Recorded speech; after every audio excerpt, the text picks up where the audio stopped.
teach you watercolors. Watercolors is a very easy and fluid medium of art. Most of them feel very difficult in watercolors. It's unforgiving.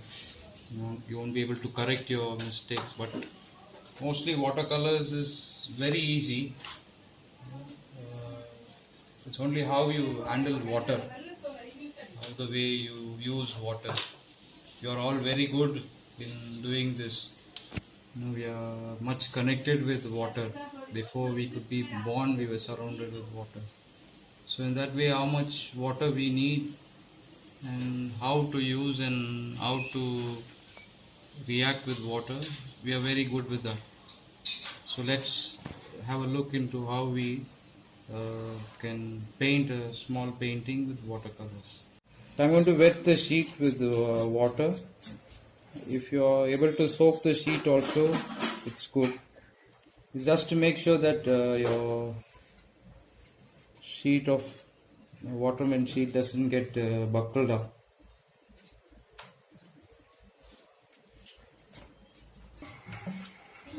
So now I have a few brushes, a bit of watercolor cakes.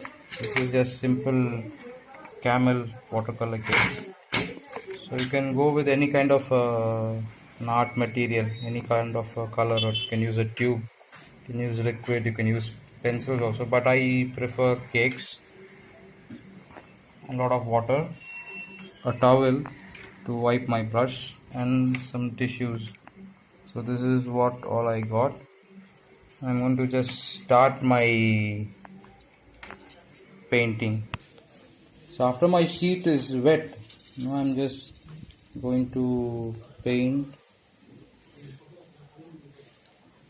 a simple waterscape, a kind of a cloudy day.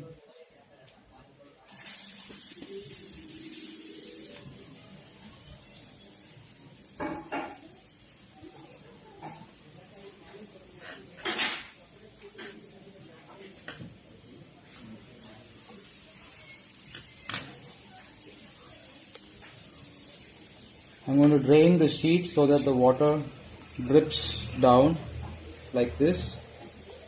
So this small piece of effect, I'm going to retain it throughout my painting. Okay. And here I'm going to darken a little bit.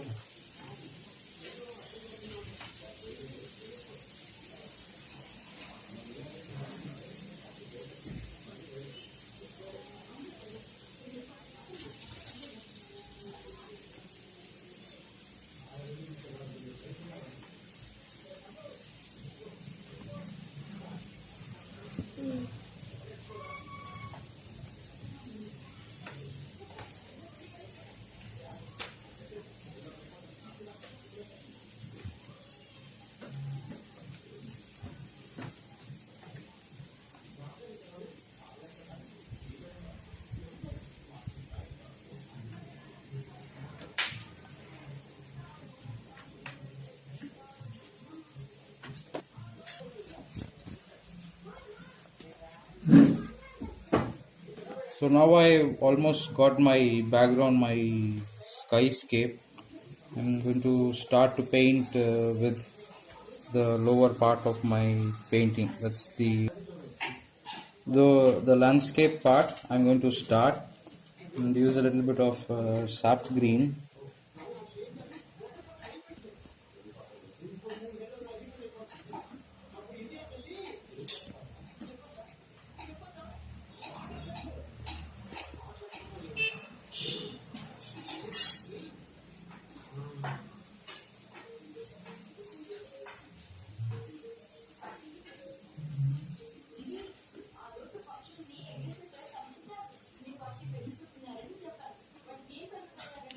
I'm just painting with strips of sap green. I'm using a little bit of ochre to show the muddy landscape. This is a failure.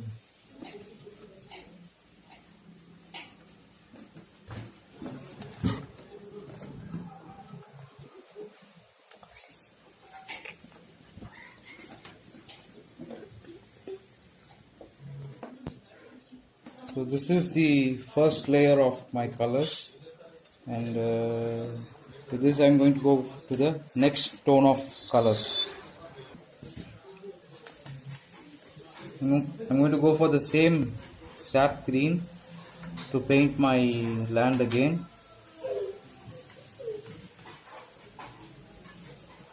So this is like mostly wet on wet. The color bleeds into another color, and that's the magic of watercolors. You need to handle that, you need to control that, and that's when you master the medium. And it is very simple as well. It doesn't hurt you. Maybe you lose a few paintings, but you try to work with wet on wet, you get better and better and better on this. You can see the difference between the first tone of colors and the second tone of colors. So at the end of the second level of colors, my painting appears like this. So I'm going to add another round of colors. For this I'm going to wait a little bit more, and so that my landscape, the lower part of my painting, gets dried. So till now I'll paint the upper part of my painting as the clouds, the sky. I'm going to darken it more. I'm going to add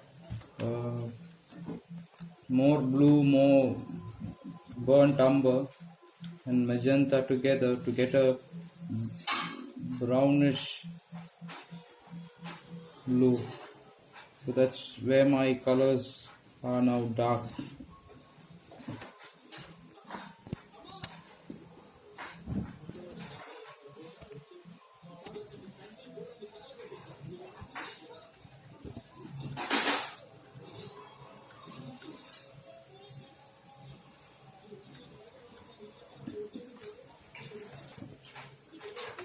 So this patchy dark blue, I feel like it's very odd, very raw, it's very sharp. I'm going to blend it. I'm going to either I can use water and blend directly only with water, or you can even add a little bit of mild tone of blue and blend. For me, I'm going to use just water and blend, or I'm going to drop water and try to get an effect on the clouds.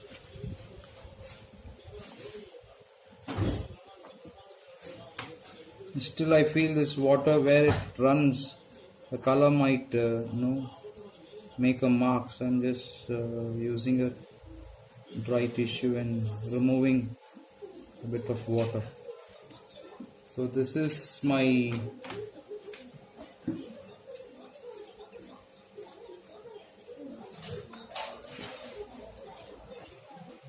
so now I'm going to detail a little bit of my landscape. So I'm going to start detailing my landscape.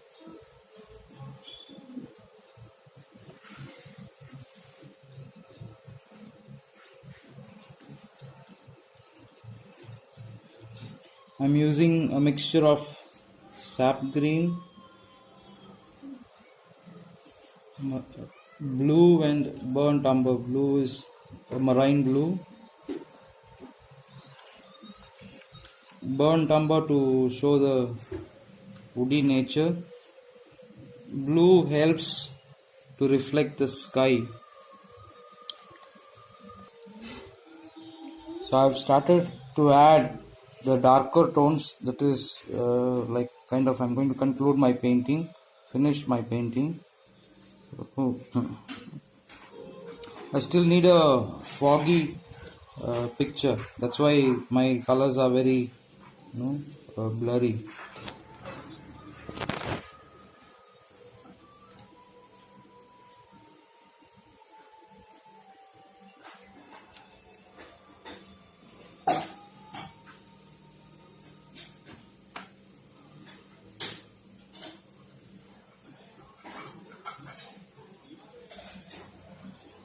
I'm using the same thick brush to do a fine detailing also. You can swap with brushes.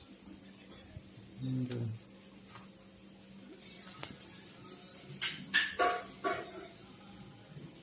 so I'm going to end my painting, finish my painting with a few greens and blues. So my upper part of my sky is over. I'm done. I am happy with what I've got.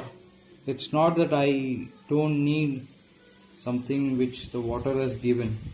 So if you're able to accept the gifts of water in your painting, all those bleeds and all those unwanted mix up of colors, if you're able to use it as a part of your painting turns beautiful.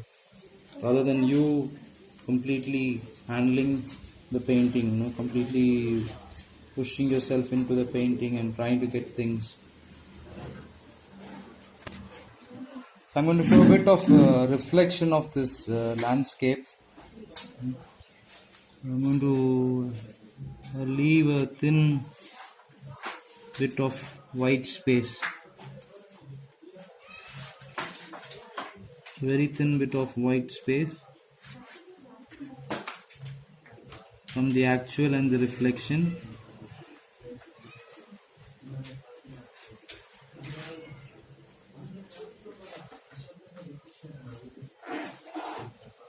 It's not that necessary you get a continuous reflection.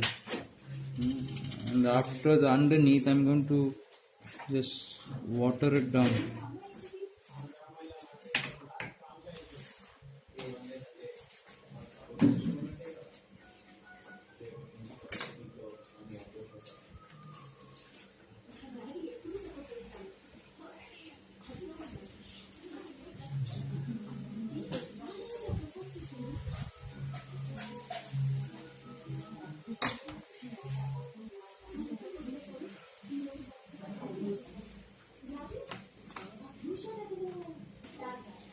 So this end, it's like kind of a very hard, strong color.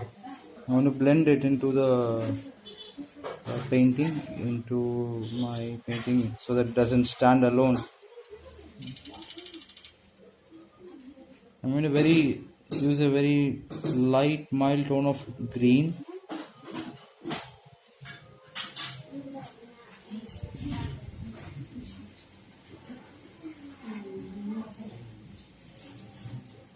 And mellow down the edges.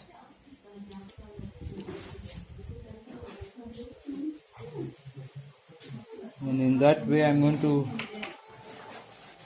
mute the sharp spikes which it shows. So I'm going to conclude my painting with some final tweaks here and there. This is like only by assumption. I feel like I want to do something here, I am doing. It's not that you need to have this color at the edge. I feel I am kind of interested in framing my painting at the edge with this kind of a color.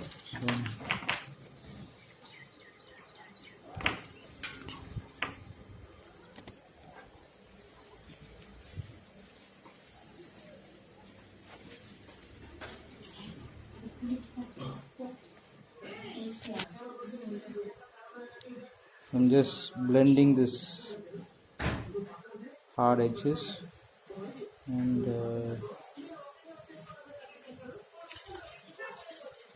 this bit of cloud is a little strong.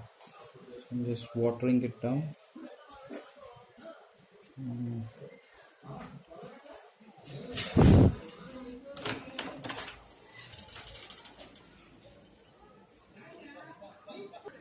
So I need a few strong strokes of brown and blue and green together in my landscape. So I'm just adding them.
Hope you enjoy this painting. So this is the end of my watercolor. So I hope I will post more of my classes, watercolor classes. This is my first watercolor work with you. And thank you for watching. See you in my next lesson. Hope you all enjoyed it. If you have some comments, kindly comment and share with your friends. Thank you. And me also like if you want. Bye.